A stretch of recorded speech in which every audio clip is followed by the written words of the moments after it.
Praise the Lord everyone. How are you all? ప్రభు కృపలో అందరూ బాగున్నారా? మీరందరూ బాగున్నారని నమ్ముచున్నాను. ఈ సమయంలో మరి ఒక లేఖన భాగం ద్వారా, ఒక వాక్యం ద్వారా మిమ్మల్ని బలపరచాలని ఇష్టపడుతూ ఉన్నాను. బైబిల్ గ్రంథంలో లోకాసు వార్త 8వ అధ్యాయము 41వ వచనంలో అక్కడ మనం చూసినట్లయితే సమాజ మందిరపు అధికారి అయినటువంటి యాయీరు మనకి కనిపిస్తూ ఉన్నారు.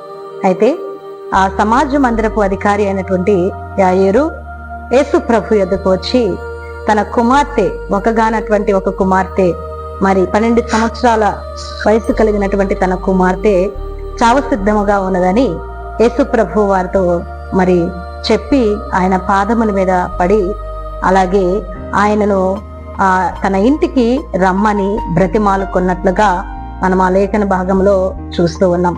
ప్రియమైన దేవుని బిడ్డలారా, సమాజ మందిరపు అధికారి అయినటువంటి ఈ యాయీరు తన కుమార్తె స్వస్థత నిమిత్తమై యేసు ప్రభు దగ్గరకు వచ్చి ఆయన పాదముల మీద పడి ఆయన్ని తన ఇంటికి రమ్మని బ్రతిమాలుకున్నట్లుగా మనం చూస్తున్నాం.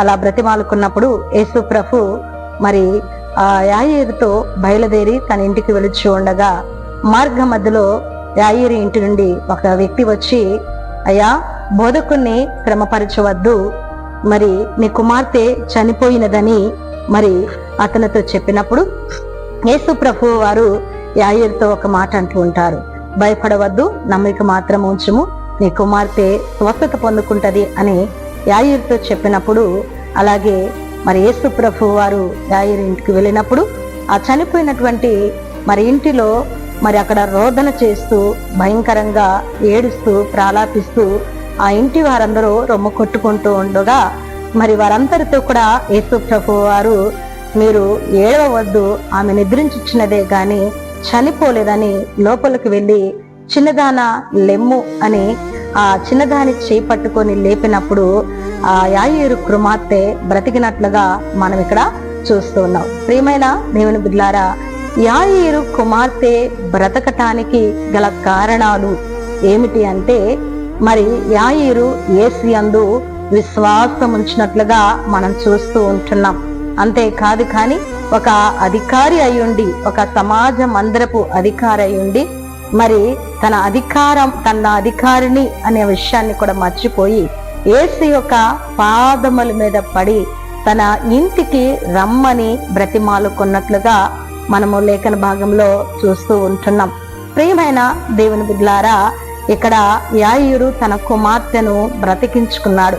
ఏ విధంగా బ్రతికించుకున్నాడు అనంటే, మరి చనిపోయినది అని తన ఇంటి నుండి ఒక వ్యక్తి వచ్చి చెప్పినప్పటికీ కూడా యేసు మాటల యందు నమ్మిక ఉంచాడు, విశ్వాసం ఉంచాడు. అలాగా విశ్వాసం ఉంచాడు కాబట్టే తన కుమార్తెను బ్రతికించుకోగలిగాడు. ఇది మన చుట్టూ ఉన్నటువంటి పరిస్థితులు ఎంతో భయంకరంగా మనకు కనిపిస్తూ ఉంటాయి.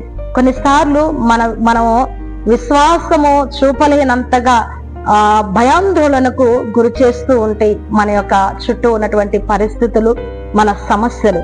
అయినప్పటికీ కూడా మనము భయపడకుండా ఆయన చేసినటువంటి వాగ్దానాలపై విశ్వాసం ఉంచి నమ్మకం ఉంచినప్పుడు, ఆయన వాగ్దానం చేసిన వాడు నమ్మతగిన వాడు కాబట్టి తగిన కాలంలో, మన సమయంలో కాదు కానీ తగిన కాలమందు ఆ వాగ్దానాలను నెరవేర్చి మన జీవితంలో గొప్ప కార్యాలు చేయగలిగిన దేవుడు.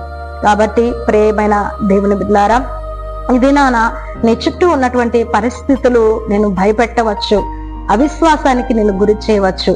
కాబట్టి భయపడవద్దు అని ఇక్కడ యాయీరుతో దేవుడు చెప్పినట్లుగా మరి దేవుడు అంటున్నాడు, యేసు ప్రభు అంటున్నాడు, భయపడవద్దు, నమ్మిక మాత్రము ఉంచు అంటున్నాడు. ప్రియ దేవుని బిడ్డలారా, నీ చుట్టూ ఉన్నటువంటి పరిస్థితులను బట్టి నువ్వు భయపడవద్దు, కానీ దేవుని యందు నమ్మిక ఉంచు.